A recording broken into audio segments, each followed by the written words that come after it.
Number 72 on page 444 gives us, well, it says comparing a triangle and a sector of a circle. So I guess you could just see it from the picture, but well, I'm just going to see, you can read the problem if you want. But basically we have an equilateral triangle here, equilateral because you got 3 equal sides. And they're asking us to find theta sub 1 and theta 2. And then finally, subtract them. Find the difference, if you will. Since this is an equilateral triangle, it's also equal angular, so we know that that's 60 degrees. So that one's relatively straightforward.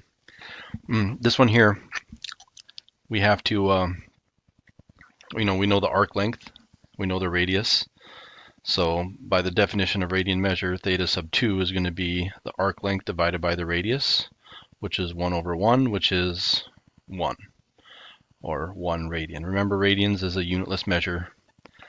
So there's the first two answers.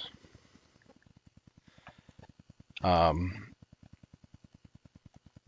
the difference would simply be 60 degrees minus 1, which I guess would be okay. I mean, if this would be something that if you turned it in on a test, I'd say, well, that's not what I wanted. And you're like, well, it's right, though. It is right, but it's kind of weird. It's kind of like saying 10 feet minus, 1 centimeter. Those are two different, it's a difference of lengths, but they're in different units, so you can't really combine them, and it's not really simplified. So we can simplify this either by converting this one into radians or this one into degrees. I'm going to convert this one into radians. 60 degrees over 1 multiplied by pi over 180. Degrees cancel. Divide by 10. Take a 6 out of there. So it's pi over 3. So theta 1 minus theta 2 is pi thirds minus 1.